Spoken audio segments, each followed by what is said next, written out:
Go ahead and introduce our second guest speaker for today's class. As our guest speaker for this part of class today, we are very fortunate to have with us Professor John Hart. He is an internationally and nationally renowned scholar of the history of Mexico, especially its modern history. Professor Hart has taught many undergraduate and graduate students here at the University of Houston, and he founded the graduate program in Latin American history.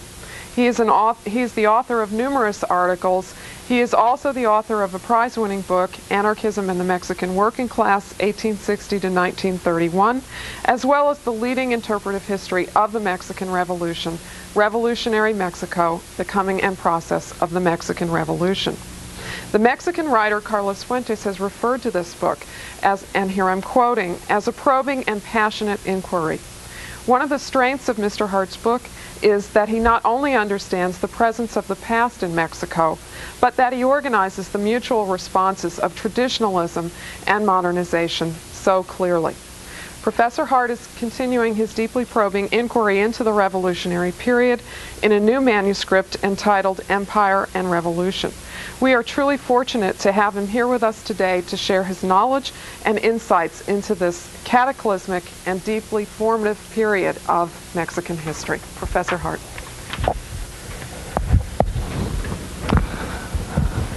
Thanks, Sue. It's a pleasure to be here with you today. Today we're going to be talking about one of the most complex phenomena of the modern age, the Mexican Revolution.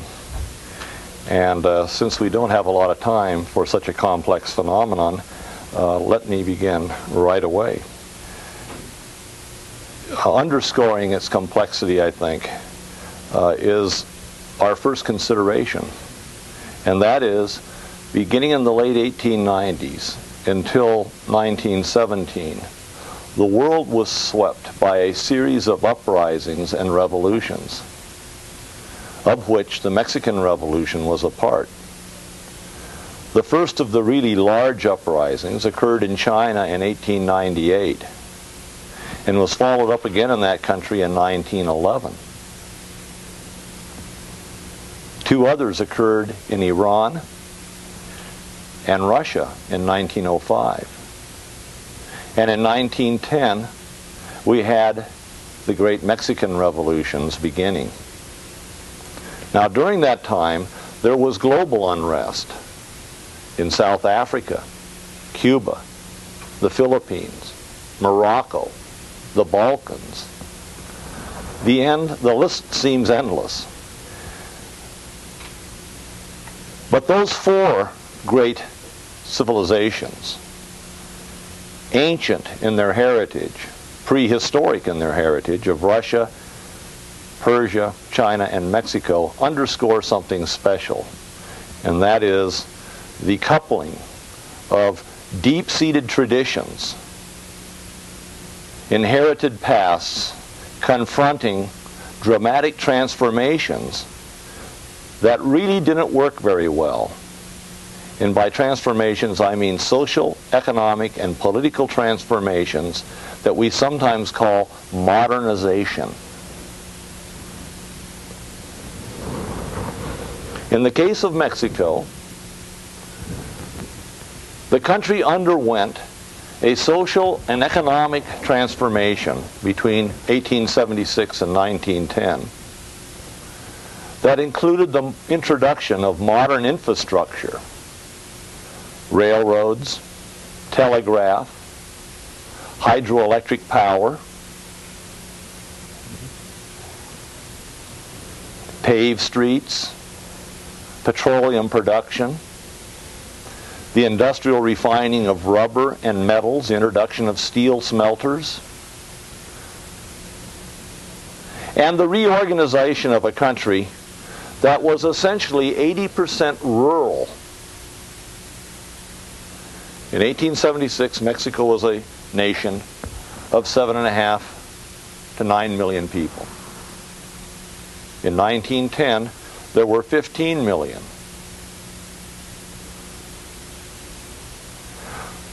During that time, the rural to urban demographic balance shifted somewhat, but not as dramatically as you might think during what I would call the beginning of the Mexican Industrial Revolution. probably a shift of around 7 or 8%, from 87 or so percent rural to 80%. And the reason was that people were so resistant to moving to cities and adopting a new lifestyle, and so the factories had to go to them. And in looking at the Mexican landscape of the 1890s, you would be struck to find rural factories rather than urban ones. The capitalists took their new mode of production, factory production, to the countryside, to the people, since the people would not come to the cities. And the people accepted these employment opportunities with ambivalence. They wanted the advantages of additional income, additional well-being, but they did not want to give up their ways of life. Now, this modernization process greatly strengthened the state in terms of its power and broadened its range of services. And that would mean trouble, believe it or not. The services included a large expansion of the intellectual machine, that is, the school system, creating poets and writers and critics and politically literate people by the tens of thousands, so that the average industrial worker in Mexico, well, I would say probably around 30% of them were literate. And a very large middle class had emerged in the cities that was politically aware and politically quite demanding. Now, all that would have been fine if the economy had continued to grow. One of the expectations of the new intellectual awareness was a broader, more participatory democracy. The regime that had brought about the social and economic transformation was a dictatorship with appointive governors in the states and rubber stamp legislators.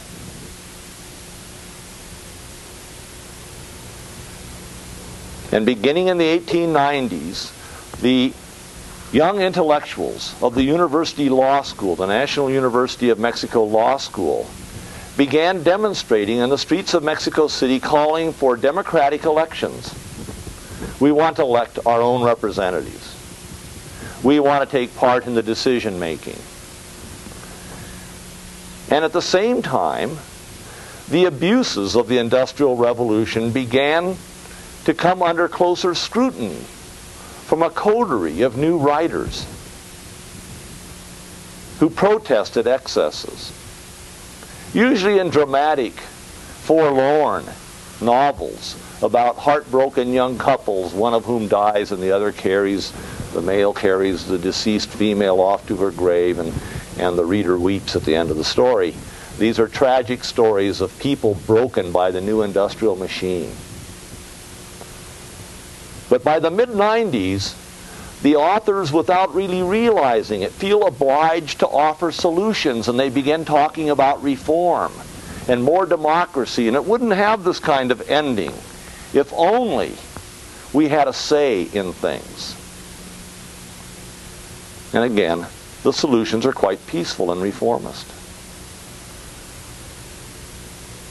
But by the end of the 90s, with the police using truncheons on the protesting students in the streets, and with general strikes sweeping parts of central Mexico, the tenor of the protest literature changed.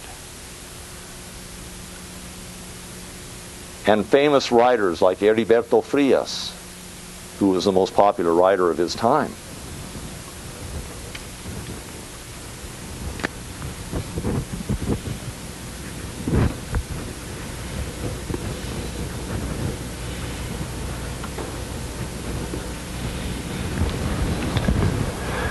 began to tell their stories with more dramatic conclusions.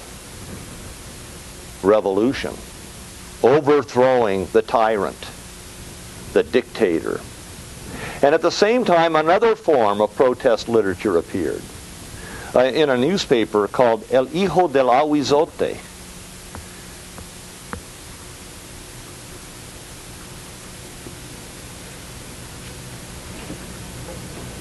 Excuse me, we have the pins on the desk. Oh, I'm sorry. Yeah, I got the wrong kind of pen.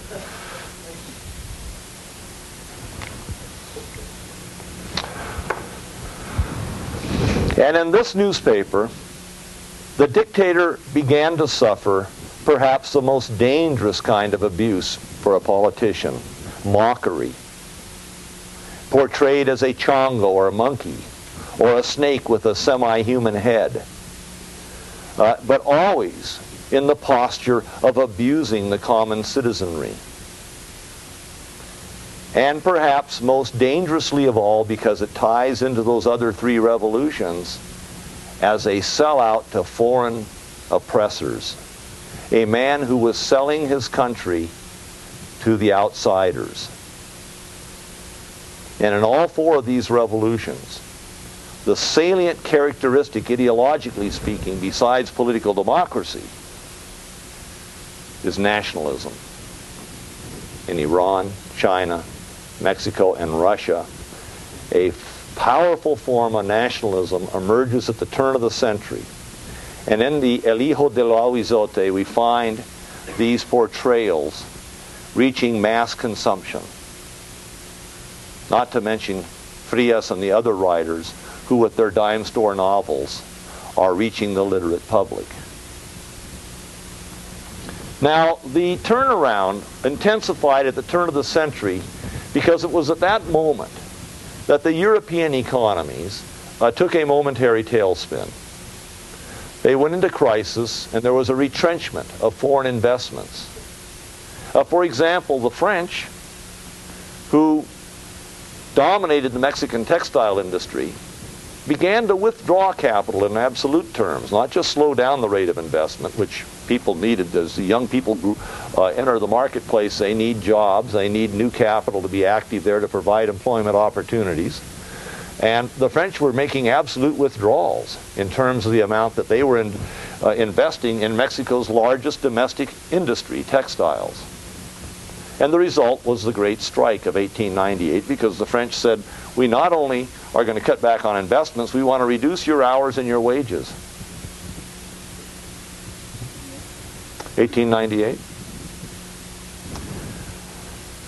And those withdrawals were also taking place in China, in Iran, and Russia, where new capital investments continued, but at a diminished scale. And so if you're going to create an intelligentsia within a dictatorial regime, such as the Mexican model was, you had better make sure the economy works. And if you're depending on a steady flow of foreign investments, best that the foreign investments continue, and continue at an increasing rate. Now, the Mexican economy had a running start. Back in the 1880s, there had been 50,000 workers put to work on the railroad rights-of-way, constructing 14,000 miles of railroads. And that infusion of cash, the outlays for the machinery and the labor, gave the Mexican economy the jump start it needed toward modernity. But by the 90s, that period of rapid building was over. And as a regularity set in, the new capital investments seemed to be going into timber and minerals. Suffice it to say that after the turn of the century, the Americans too, like the French, began to have problems. In 1902, they had what we call the panic. And in 1907, another one, in which some 80% of the banks in Texas closed. And that kind of contraction in financial activity had a profound impact in Mexico, because foreign investors cut off their foreign commitments before they cut off their domestic ones. And so the large American investors in Mexico began to curtail their commitments there. How important were they? U.S. capital enterprises controlled 70% of Mexico's incorporated entities, that is, business activities, were 70% American. The remaining 30%, two-thirds, were European. So we're looking at a country that had 10% domestic capital and 90% foreign capital, utterly dependent on this umbilical cord of foreign capital flowing into their economy, and suddenly that is cut off. And so the protests grew. Labor unrest intensified. Workers' uprisings occurred in 1906. And finally, in 1909, 1910, an opposition presidential candidate emerged, Francisco Madero.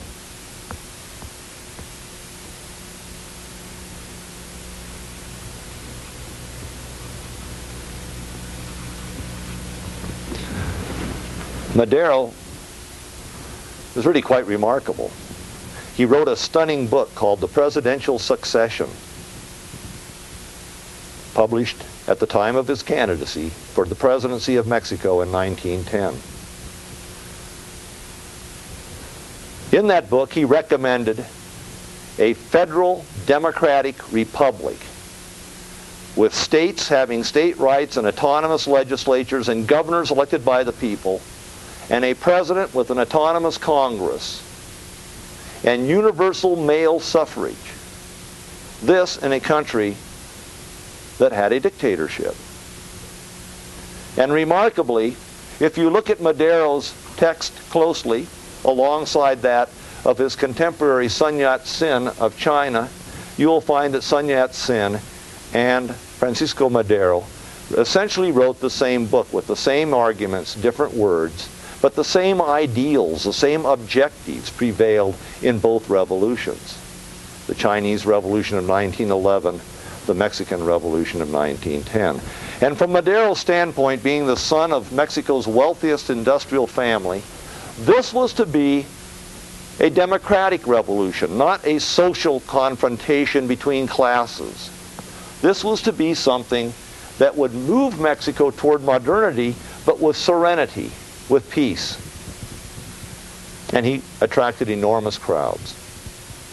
In fact, in most of the cities, the crowds numbered 10,000 and more. And the police reacted accordingly. They began to suppress the crowds. And finally, shortly before the election, they placed candidate Madero under house arrest at President Diaz's orders. The dictator placed him under house arrest. And then the elections came, and guess who won? At the announcement of Diaz's electoral victory, Mexico City exploded in demonstrations. Marches on the National Palace protesting electoral fraud.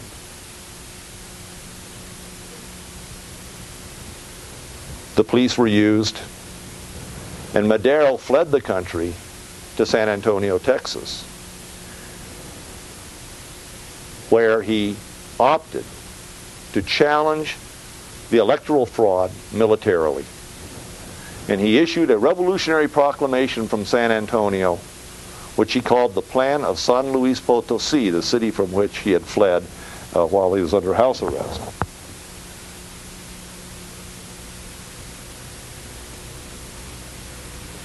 He announced this rebellion on November 20th, 1910, a day that is now celebrated in Mexican history. He did a good job of politicking on the U.S. side of the border. He got important American interests to support him, so that the U.S. neutrality laws were not enforced against him.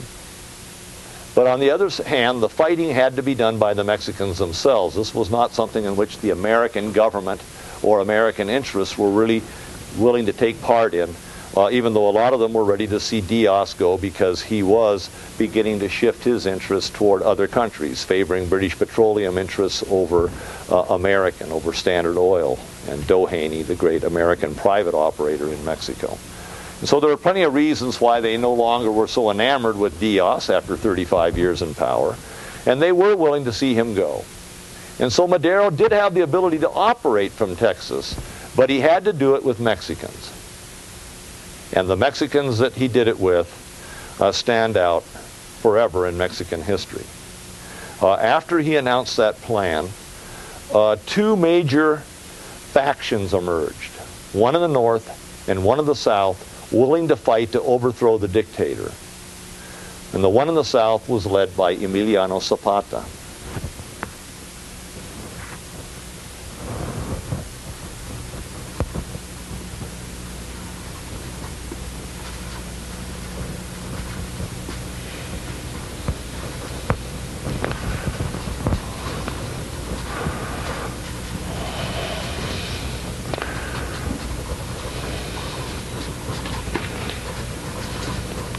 And the one in the north, by Pascual Orozco and a lieutenant of his named Francisco Villa. Now the Southerners had a really radical agrarian doctrine. They called for what they called the commune of the state of Morelos, where they were located, which essentially argued that the land should belong to those who work it. And so this very radical program was enunciated by Zapata, and the agrarians in the South fought to create what they considered to be a form of agrarian justice. They called their plan the Plan de Ayala, after the town where it was announced. It's a very famous plan, and eventually parts of its agrarian doctrine were incorporated into the new Mexican Constitution. But they're calling for agrarian social justice so that starving people would have a way of supporting themselves as they had before all of this modernization began. That is to say, living in their village commons, raising their corn, beans, and chiles, and marketing the excess, the surpluses. In the north, the two leaders that emerged, the one in charge, Pascual Orozco, and his assistant Francisco Villa, were both mule skinners. And by that I do not mean that they went out and rode mules with whips and did all the heavy work. These people owned strings of mules. And they knew the mountains of the state of Chihuahua very well. They were entrepreneurs. Orozco owned about what I guess we'd call him a small trucking company owner today. He had about 6 strings of mules with mule skinners hauling supplies into the mountains to take care of the mines and villages up there. And with that provisioning trade, Orozco did very well, and he was quite rich. Villa was less wealthy, but he had more than 1 string of mules. He was running 2 or 3. And they were very well known in the mountains by the miners and the lumberjacks, and by the cowboys on the ranches of the countryside. Villa had a very colorful past. He'd also been a bandit. And he had adopted the name of a 19th century Chihuahua Robin Hood named Francisco Villa. His real name was Doroteo Arango. But Francisco Villa was a Robin Hood figure who, in the 19th century, was supposed to have robbed from the rich and gave to the poor. And so there's something there that we don't know about Villa. That is, why did he choose this name well before the revolution began? But the revolution was made to order for him. And these two men, to the surprise, I think, of everyone concerned, including Madero, began to defeat the federal army in battle after battle.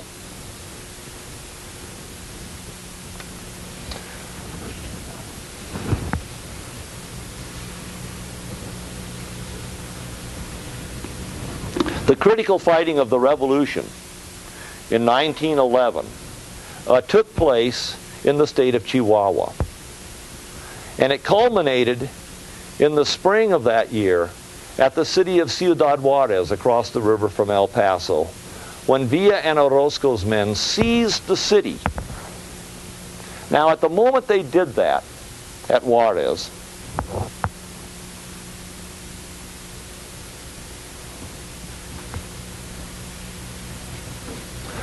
President Diaz in Mexico offered to negotiate his departure from office. We'll have an election. I'm going to leave. I have got a nice place in Paris, and I think maybe it's time for me to go there. And I'm going to leave, and we'll have a peaceful transition of office. Now, why would he do that with a defeat so far from home? This Juarez is almost 2,000 miles from Mexico City, with desert between the two. And the answer lies in the fact that throughout the country there were small uprisings.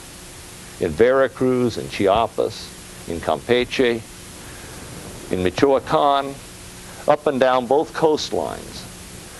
Peasants were rising up, burning big houses, killing land owners, and Diaz saw incipient chaos. And so as he fled the country, a reporter stopped him and said, "What do you think about what Mr. Madero has done?" And he said, "Madero has unleashed a tiger. Let us see if he can ride it." But no one could, including Madero. Madero was a classic case of the revolutionary who underestimates what he is doing.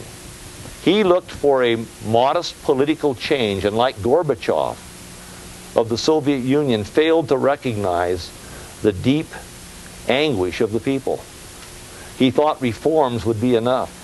But once unleashed, this tiger would control Mexico for 10 years. And so with Madero coming to office, the revolutionaries celebrated. He occupied the presidency in the fall of 1911 with the full expectation that Zapata would support him, as had Villa and Orozco. They had accepted his election and gone back to life as normal. Orozco as the police chief of the state of Chihuahua, and Villa in, quote, retirement. But Zapata said, "I want to see your agrarian reform." Madero's agrarian reform consisted of taking government-owned lands and offering them to peasants, and allowing litigation between villages that had lost their lands in the previous 35 years of the dictatorship to these privatizers that had taken the properties of the villages,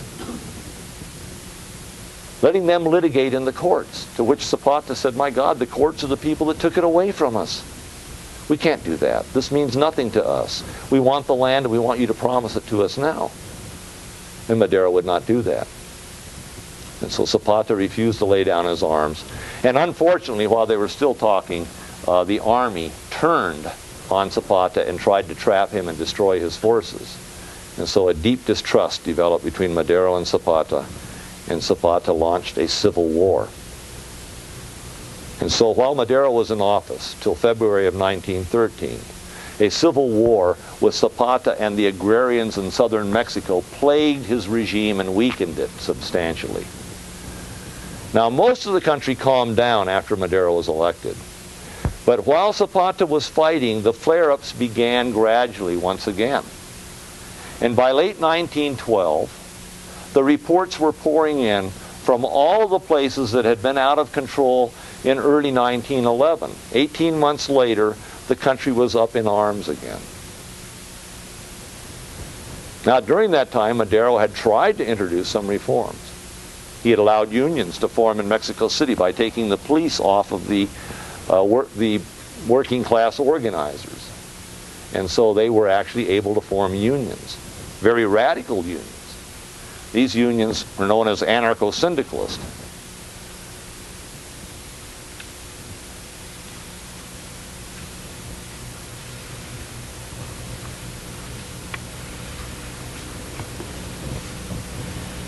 And anarcho-syndicalists advocate workers' control of production. So they essentially wanted workers to control the factories, much the way the Zapatista peasants wanted peasants to control the land. So people associated with business and industry and the foreign interests, the Americans, who, as you know, had 70% of the active capital in the country, were deeply concerned about what they considered to be Madero's weakness in dealing with dangerous elements in society. And so the American ambassador supported the overthrow of Madero in 1913 by a military dictator named Victoriano Huerta.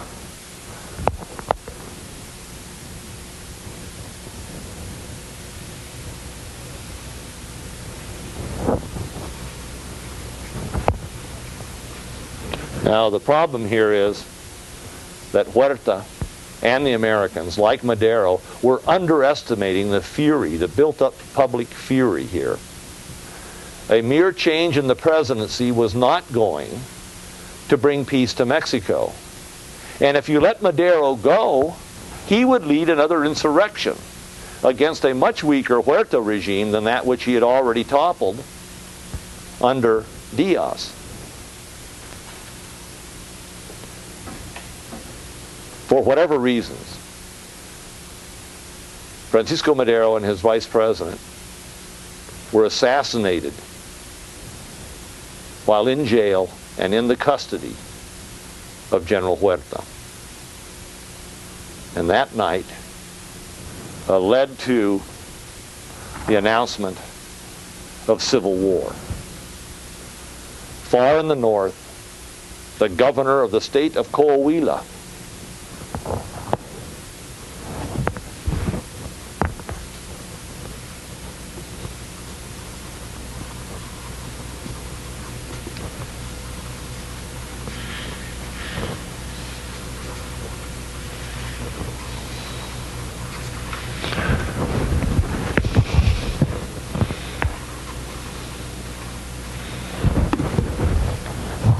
in the state of Coahuila refused to accept Huerta's presidency and declared himself in revolution and said that he was going to uphold the Constitution of the nation.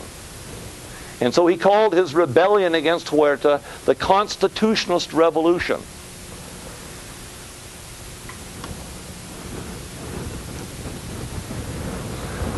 And he called upon the people to fight at his side. And in Sonora, the ultimate political winner of the revolution quickly rallied to Carranza's call. Alvaro Obregón, who was the mayor of a small town, but who was descended from the Sonoran oligarchy, a man of education, of high reputation, and tremendous ability.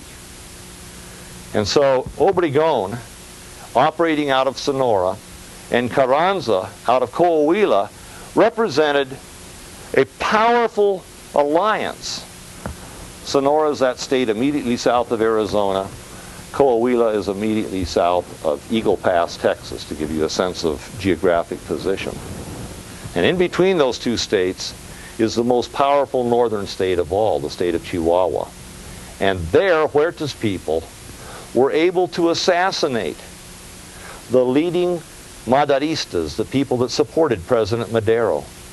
And by eliminating those elite leaders in that state, they unwittingly turned the revolution far to the left. Because now in Chihuahua, instead of these great landowners such as Obregón in Sonora and Carranza, Carranza's also a banker, a partner of the Frost brothers in San Antonio, these are very well-connected, responsible, conservative people who are fighting for democracy. But in Chihuahua, with the elimination of their cohort, the mantle of leadership fell to the working class, to Francisco Villa. And Villa immediately called himself a constitutionalist, a supporter of Carranza, and called on the people to rise with him. And so in February of 1913, from the date of Carranza's announcement to the spring of 1913, the country kind of spun its wheels. Zapata was still fighting in the south, but he didn't have the military wherewithal to do much with Huerta. Obregón and Carranza didn't have a whole lot of military support. They were weak militarily relative to the federal army. But in the mountains of the Sierra Madre of Chihuahua, people calling themselves Villistas began to register victory after victory, coalescing control over areas in the mountains and then coming down into the valleys and taking the towns west of Chihuahua City at Cuauhtemoc and Casas Grandes. And finally, armies began to emerge from these coalescing forces, calling themselves Villistas. Thousands at first, and then tens of thousands. And they swept across the state and seized Juarez and Chihuahua. And by late 1913, they were the dominant military force of the revolution. What they did, they confiscated massive cattle herds from the estates of the oligarchy, of the great landowners. And they would take the herds to El Paso and sell them for arms. And the great American arms companies gathered there, Remington, Colt, selling weapons to the Villistas. The Villistas confiscated the trains and began to use them to move their army. And they would move then across the state of Chihuahua toward the south, but maneuvering as well, both east and west, so that here's Ciudad Juarez, and they essentially, in terms of their basic movement during the course of 1913 and early 1914, they moved southward from Juarez to Chihuahua City, to Durango, to Zacatecas, and Torreon over here. And the great battles, the two largest battles, were fought here at Torreon and at Zacatecas.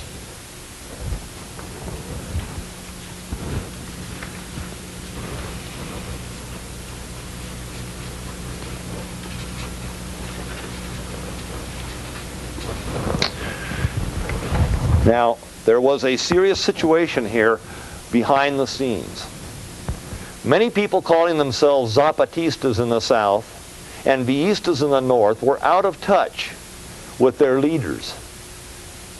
Some of them, like Yaqui Indians or Celtal Indians in Chiapas, Yaqui Indians in Sonora, didn't even know. They'd never had direct contact with Zapata or Villa. But they acted in their name. And they attacked the great estates, dividing them up. And some of the ones they attacked were American-owned. In fact, the Americans owned 130 million acres of Mexico's 485 million acre surface, or about 27% of the nation, was in the hands of large American landowners and settlers. There were about 45,000 American settlers. And so there was hell to pay for foreigners, Asians, Spaniards, and Americans, especially those three groups. The British and the Germans were not regarded with such hostility, or the French. And so the American Navy hauled refugees away. They sailed both coasts, bringing refugees back to San Diego, California, Texas City, Texas, and New Orleans during the course of 1913 and 1914.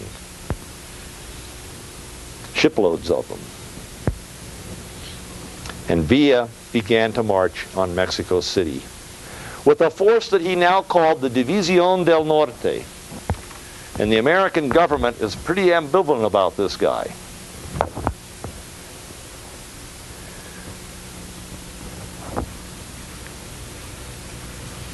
The Division del Norte moved on trains along that central railroad line straight toward the heart of Mexico, and General Huerta threw the bulk of his army against them to stop them. He ignored Zapata, Carranza, and Obregón. And at the great battles of Torreon and Zacatecas, the Federal Army was crushed by Villa's forces. And at that point, with victory looming imminent for these populist radicals who had, from the point of view of some elements in the American government, an irresponsible attitude toward private property, the Americans cut off his fuel supply so the trains could not move. The coal was not forthcoming. They embargoed the munitions on which his army depended from the American arms manufacturers. And they also embargoed the South Coast with the U.S. Navy to prevent Zapata from getting supplies. In the meantime, Obregón, moving southward along the Pacific coast, was able to cut south of Villa and into Mexico City as Huerta fled. And Huerta fled into exile in the middle of 1914. To ensure a safe outcome of the fighting, the U.S. administration of Woodrow Wilson decided to intervene. And so in the midst of this effort to stop Villa and to create some kind of balance between Villa and Carranza and try to negotiate a satisfactory outcome from the standpoint of American interests, the U.S. invaded Veracruz on April 23, 1914. And what ensued is one of the sad chapters in U.S. history. In Pentagonese, 200 and some people were killed. The Cronista of the city of Veracruz estimates 10,000 civilians killed. The numbers clearly are too low and too high. I don't know the actual numbers, but it was a sorry episode for the United States. These high-impact shells of recently retooled heavy cruisers and battle wagons literally leveled the city, devastating the populace. And then the Americans began a 6-month occupation ending on November 23rd, 1914. Now, during that time, the two contending arrays of forces had defined themselves pretty clearly. And one side, supporting Carranza and Obregón, had been forced to evacuate central Mexico. The other side, combining Villa and Zapata, had seized Mexico City and set up a government there. They called themselves the Conventionalists, after a convention they held.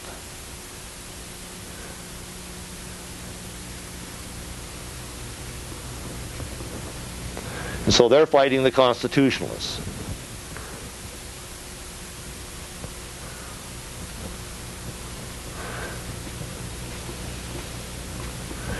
But the Constitutionalists, believe it or not, had the better long-term prospects.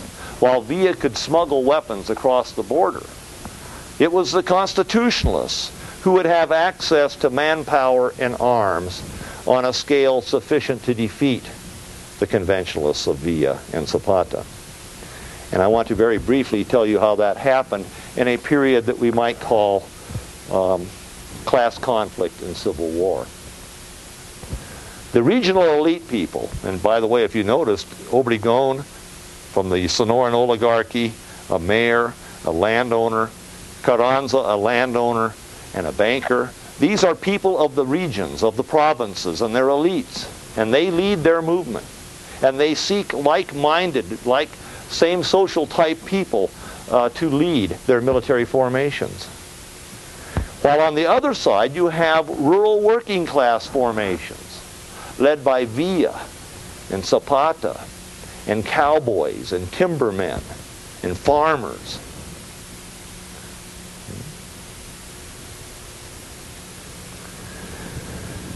In those few weeks before Villa's people were finally able to move forward into Mexico City because of their shortages of fuel, Obregón was there and he did some critical work. He went to the industrial workers, those unions that were forming in Mexico City, those anarcho-syndicalists, and he said, our revolution will be the beginning of the worldwide proletarian revolution. It will start right here in Mexico with you. And wherever our armies go, you will organize the workers of these cities. And the red flag will fly over them. And these workers, by the way, had a red and black flag that they called the Rojinegra. And so they made a deal in which the workers would join the Constitutionalist revolution and offer their manpower to it. And some 5,000 to 6,000 of them left Mexico City. There were already miners, militias, and other workers' groups from Coahuila and Sonora and other places that were part of the Constitutionalist revolution. But now 5,000 to 6,000 of them joined the Constitutionalists, and they moved to Veracruz, where the Americans are. And they formed what they called the Red Battalions for with these workers. Now, the workers belonged to an organization that they called the House of the World Worker, the Casa del Obrero Mundial.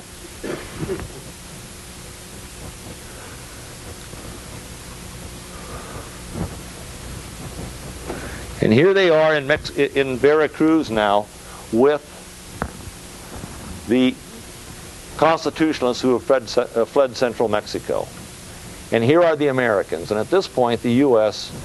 Introduces a program that they used first at Bluefields, Nicaragua in 1909, and they would use at Murmansk and Vladivostok in 1919 against the Soviet revolutionaries. And most recently they used in Bosnia. It's called, the Pentagon calls it EAT, Equip and Train. And so what they did in Veracruz was turn the place into a kind of Da Nang Vietnam type arsenal, a vast sea of arms with millions of rounds of ammunition, tens of thousands of rifles, dum-dum bullets, poison gas, barbed wire, Mercedes-Benz trucks, almost anything you can imagine was there to equip and create a new army under the command of General Obregón. And that army then came out with industrial workers comprising the core units and marched toward the oil fields to the north, where the American oil companies and the British had hit major gushers. Mexico was at that time the second leading oil producer in the world, so there's a lot at stake here. And the Villistas are marching on these oil fields from central Mexico, and the Constitutionalists with their newly armed army rushed north to meet them at a place called El Abano.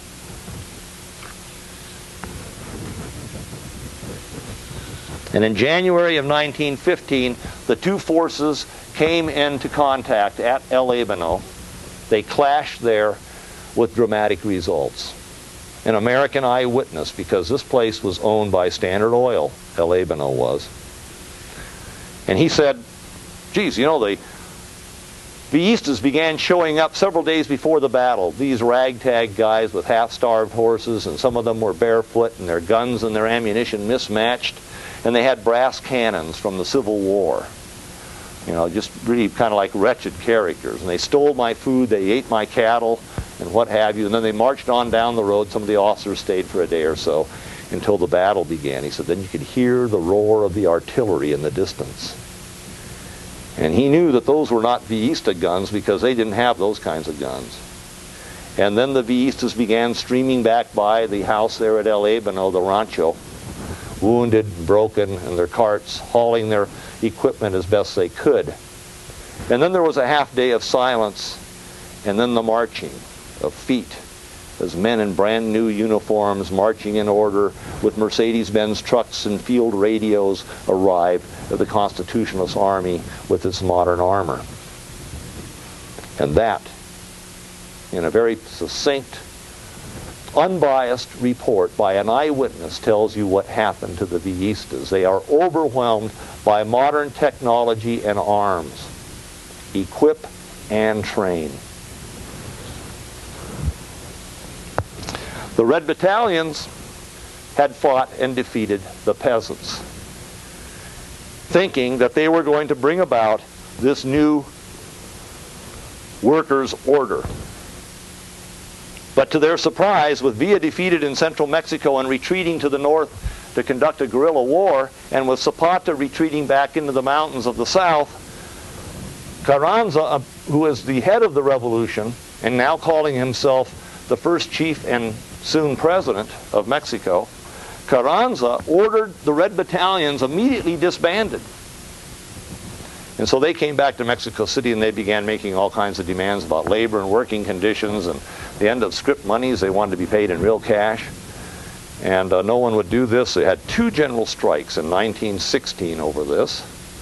And the second strike was broken by the army, by Carranza's army, and the strike leaders arrested. And when the strike leaders appealed to Obregón, who had been the fellow who said, we're going to create the proletarian world revolution here in Mexico, when they appealed to him, he said, I think you should disband.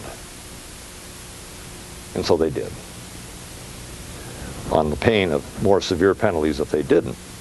Now, that wouldn't be the end of organized labor. There would be a very radical labor movement for the next 25 years. But it was now under control. And the peasants were beaten. And so as the Constitutionalist army spread out across the country pursuing the Villistas and pursuing the Zapatistas, they held a convention. It met in late 1916, and in February of 1917, it promulgated its conclusions. It called for the nationalization of all strategic properties, which included, I might add, the bulk of the foreign-owned properties held by the Americans.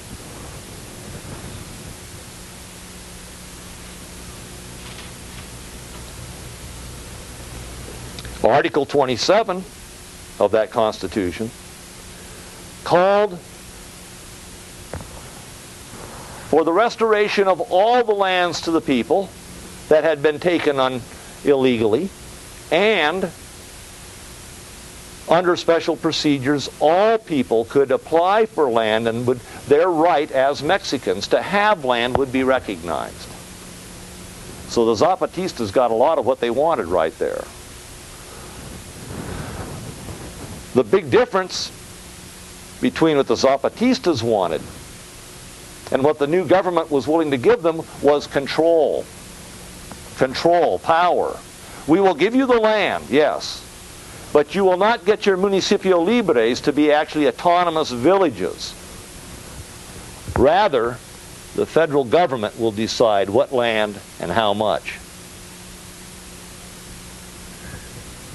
So Zapata's idea of a nation built on small, independent municipalities self-governing the way Indian America was is being defeated by a centrist model governed from Mexico City with some very zealous, radical people making sure that agrarian justice was dealt out. And if you look at the composition, as I have, of that agrarian commission that ran the agrarian program in Mexico for the next half century, boy, they are really after it. They're really trying to do the job. But they have a different set of priorities. They want to do agrarian justice for the people, whereas the Zapatistas wanted agrarian justice by the people. There's a slight and a very important difference. Now, the labor movement also was given tremendous concessions by the revolutionaries. It came under Article 123. And Article 123 provided for labor rights for all Mexican workers, adjudicating working hours, wages, right to strike, arbitration, gender and child labor provisions, protecting female workers from heavy, onerous tasks during pregnancy, all this sort of thing. A really remarkable document, far ahead of its time, 20 years before the Wagner Act in the United States, which essentially gave the U.S. workers the same rights. So all this was written down.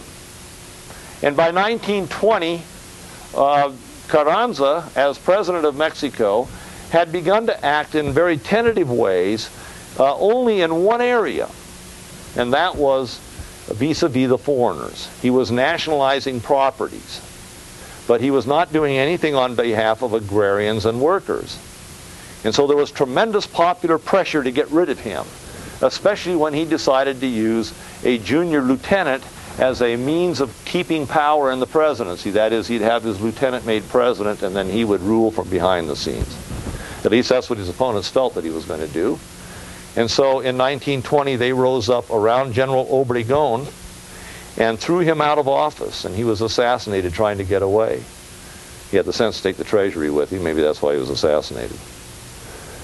And so President Obregón seized power in 1920 as a general. They set up an interim president, and then he ran for election and was overwhelmingly elected. There's no question that he was a popular choice.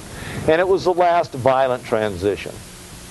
That is to say, in 1920, Mexico underwent its last violent political change, and thereafter it would have a remarkably stable political system initiated by the revolutionary elites that emerged from this struggle between Carranza, Obregón, Zapata, and Villa. And then began what I think is the most remarkable era in Latin American history. The revolutionary program of 1920 to 1940. Sometimes it's associated with President Lázaro Cárdenas, who ruled from 1934 to 1940.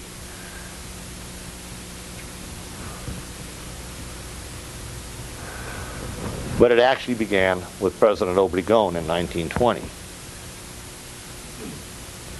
I know I gave you his name before, but it never hurts to get it again. So here's Obregón in 1920, and he began to go back and look at these large land grants that had been given to foreign interests during the Diaz period between 1876 and 1910. And this new Constitution said, hey, you know, anything that establishes monopolies is counterproductive and therefore illegal. A monopoly stifles trade and the rights of people to realize themselves. It's written in the Constitution. And so the constitutional writers in their wisdom said, we give the president the power to nullify said monopolies. And Obregón began to nullify on a colossal scale. And he nullified the ownership of gigantic tracts of land on both coasts and both frontiers of Mexico that were owned by Americans. The T.O. Riverside Ranch, 1,400,000 acres, over there just opposite Big Bend, around Ojinaga up toward El Paso, extending deep into the state of Chihuahua. It had been developed by the Swift Packing House. They owned it through the Morris family, their heirs. They had dug deep water wells, drilled them all over the estate, and they had hundreds of thousands of cattle out there at one time. Or tens of thousands anyway, a lot of cattle. And the Villisas had driven away the cattle, and now the president said, hey, this is a monopoly. Nobody else can do business here because you occupy everything. And so they seized over 1 million acres of it, only leaving 200,000 acres. And then the Swifts had the temerity to complain about that. And so by the end of the 1930s, they had taken those 200,000. Over in the state of Tamaulipas, along the Gulf Coast, the state's name is not so important, there was a hacienda called the San Jose, 1,250,000 acres. Beautiful place, with the Boquillas River running through the middle of it. 2 ranges of mountains, one on either side, both encompassed by the hacienda, but this beautiful fertile valley. And the local tax assessors and local authorities had a way of getting at that property. First, the president nullified half of it because it was too close to the coast and it constituted a monopoly. But then the authorities came in and they said, we only want 60,000 acres of it for the use of Mexicans. And they took the 60,000 acres on both sides of the river, leaving the American owners high and dry. And at that point, the American owners said, well, geez, can't pay taxes on something like that. There's nothing to be done with the land. And as soon as they stopped paying taxes, the Mexican sheriff foreclosed for tax arrears, and the San Jose de las Rusias became Mexican again. This went on all over the country. The great Palomas Hacienda,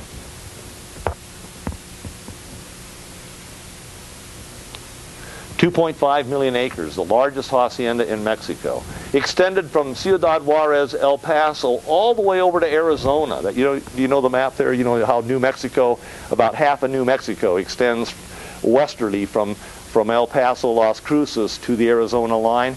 If you were to go to the Mexican side of that, you're looking at 2.5 million acres of land owned by Edwin Marshall, the former Secretary of the Texas Oil Company, founding secretary, board of directors, one of the richest men in the United States. He had given the U.S. government the north rim of the Grand Canyon. He gave them Vandenberg Air Force Base and the Goleta oil reserve that's used by the U.S. Navy today. This is a very powerful individual. Well, President Obregón said, hey, this is a monopoly. Mexicans cannot do business here with one person, and a foreigner at that, owning all this land. And he nullified the grants because Diaz's action was unconstitutional. When Diaz had said, you can have this land, he was creating a monopoly, and therefore the president could nullify it. And they did. So the Mexican Revolutionary Program directly challenged the U.S., and I think is probably the highest manifestation of nationalism that the Western Hemisphere has ever seen. Just, can you imagine if Fidel Castro had tried anything even approaching this? I mean, Fidel Castro's nationalizations are penny ante alongside what they did. He also, if you're not convinced yet, nationalized the oil companies. In 1938, he nationalized the American oil companies. Let's see Fidel try that one. And he nationalized the remaining 50% of the Mexican railroad system and the control, which resided with some banks. Let's see, what were their names? Citibank, Morgan Bank, Chase. Oh, well, he's not taking on anybody very strong there. So here's the Mexican president Cardenas seizing the oil companies and the railroads and giving out 44 million acres of land in agrarian reform between 1930 and 1940. And President Obregón using the nullification power to seize literally tens of millions of acres and restoring them to Mexican national control, from which they could do all kinds of things. Here you are, you're a state-building elite, you're trying to consolidate your regime, and you say, well, Governor Kellogg, you know, her loyalty is kind of iffy here. Let's give her one of those ranchos up there on the T.O. Riverside. And let's give Mayor O'Brien that other rancho on the other side of the Palomas Hacienda. So you could reward and you could bring back local and provincial elites who maybe supported Villa or maybe were just a little bit questionable as to where they might be leaning in the political scene, and marry them to the regime. And at the same time, you could dispense agrarian justice by giving the land to the agrarians. And so what you end up with is peasant land dispersals, local elite and regional elite, and national control over the land. Mexicans replacing foreigners in ownership. Now in Quintana Roo, Yucatan, Chiapas, there were two major entities. One was owned by a fellow, the heirs of the Skiddy Company of Hartford, Connecticut, and by the Mengel Company of Louisville, Kentucky. The Mengel operation was 800,000 acres around inland from Chetumal there, if you ever go down to look at the Mayan ruins down that way. This was all American owned, and it was taken back. And then the great comeuppance, or I should say conclusion, if you will, of the nationalization program occurred on January 2nd, 1940, in which President Cardenas, after more than 20 years of bickering between Mexican presidents, starting with President Carranza and then Obregón and finally ending with Cardenas, ended 20 years of bickering with a group of oil men and bankers in New York who owned what they called the Laguna Corporation. The Laguna Corporation controlled 2.5 million acres directly, and with its affiliated and allied companies, about 6 million acres of potential oil lands on the shores of Campeche, the great Campeche oil lake, as we now know it as the second largest oil source in the world, comparable to the Caspian Sea. That struggle went on for over 20 years, and Cardenas ended it with a flourish on January 2nd, 1940. And they did it without the Americans reacting with such anger as they would to Castro, who used very, very bad timing at the end of the 50s. And the reason was that at the same time the Mexicans were recapturing what they considered to be their national patrimony, they were working carefully with the Americans as allies, providing labor, natural resources, and all kinds of cooperative exchanges during the onset and process of World War II. And so President Roosevelt was willing to do this, was willing to see these great American interests literally confiscated by the Mexicans in an unprecedented and unparalleled manner, because it meant having a solid ally that would provide manpower for agriculture and hydroelectric power and natural resources, rubber. My God, they produced rubber on just by the thousands of tons in northern Mexico during that time, and transmitted it to the U.S. war machine. The rubber came in the form of wayule.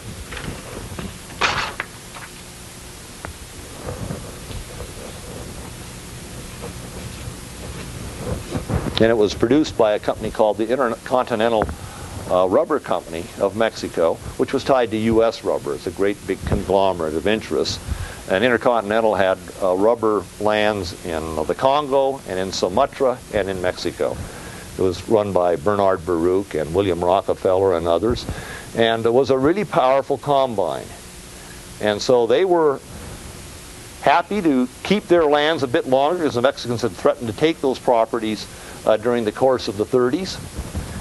And when the war was over and that kind of rubber production was being replaced by synthetics, because Wayule was a low-grade rubber used for industrial processes and that sort of thing, but not for high-grade cosmetic-type finishes.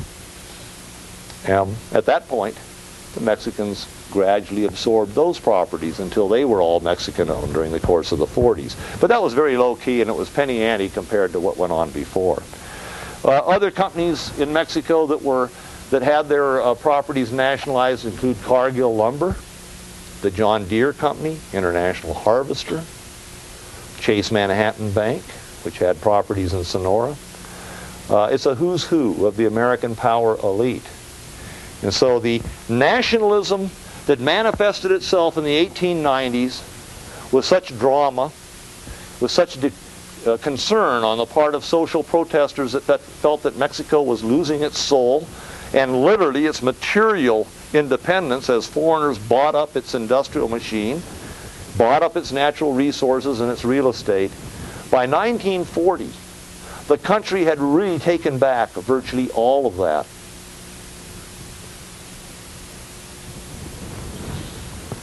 In addition to that, the Mexican Revolution during the 20s and 30s moved toward what I think we would have to call an ultimately failed effort to create social democracy in a broader base of political participation.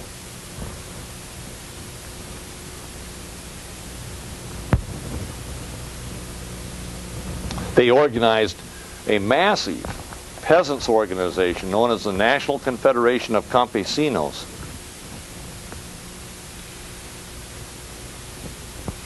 In 1940, there were 20 million Mexicans. 20 million Mexicans. By the way, if you notice, that's only a 5 million increase since 1910. So the turmoil had caused a lot of people to migrate. There'd been a great deal of unrest and a lot of killing. Some of the estimates of death during the period of 10 years of fighting was reach as much as 1 million. I think those are exaggerations, but a lot of people fled. So in 1940, there were 20 million people, and if you assume of those 20 million, about 75 to 80% were still rural, we're looking at 14 million. About 2 million of them were organized in the National Confederation of Campesinos. So that's a good percentage of the people.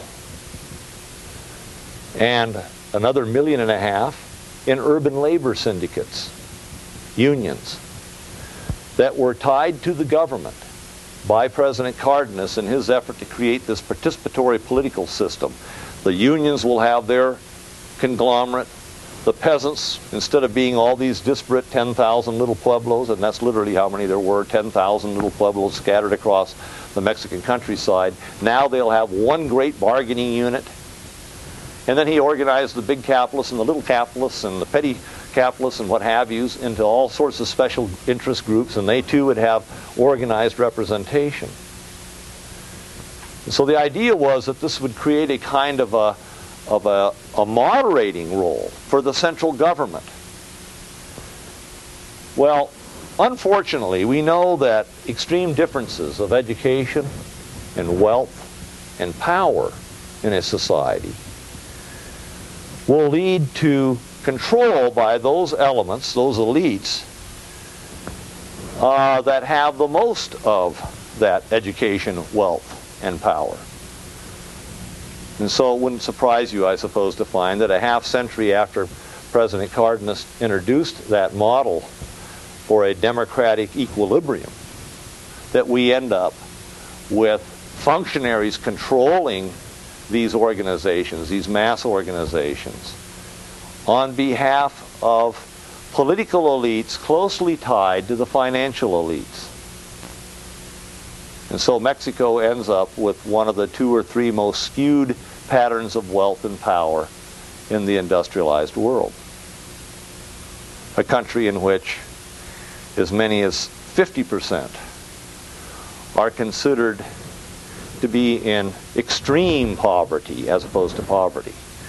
And when the Mexican government alludes to extreme poverty, they mean extreme. We're not talking about safety nets here, you know, with food stamps and this sort of thing. And a society in which about 20% of the people would be categorized today as middle class, with perhaps 80% of the wealth controlled by 2% of the wealth holders. This is a very skewed economic balance, and it's reflected in the polity of the nation. Now, remarkably, there are other forces at work. And if you look at the modern Mexican political scene, you'll see the direct ties to the revolution, the idealism of Zapata and Villa, the idealism of Obregón and Carranza, of Cardenas, is still there. And today we have an emergent political structure in which 3 parties are arguing the same arguments that we saw in 1910. The PAN, the Party of National Action, representing very powerful private interests, supports private enterprise and privatization of land, as does the leadership of the party that inherited the mantle of power from the revolutionary elites, known as the Party of Revolutionary Institutions, or the PRI. It too supports privatization. It's been selling, it's still in power, it still controls the presidency and the Congress, and they've been selling railroads and all that back to foreign interests. In fact, it's rather interesting, the foreign interests buying these are the same ones that owned them back in the 30s. So there's a tremendous staying power on the part of the Americans that I'm beginning to appreciate as I watch my newspapers. And then the other party, representing the idealism of President Cardenas, the PRD, stands for protecting the Mexican position, Mexico's ownership of the means of production, Mexican control, taxing income, redistributing wealth, defending the rural cooperatives of the peasants.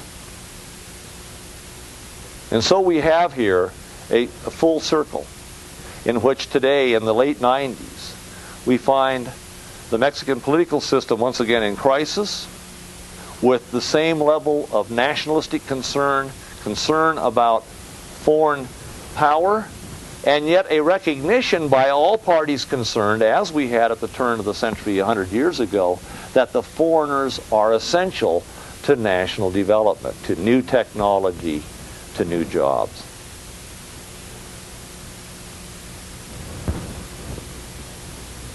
Any comments or questions? Yes. I'll pose a question. You've given us a very clear outline of the events and the processes that took place. I wonder if you could comment briefly on how it is or why it is that your interpretation of the revolution might differ from interpretations of other historians.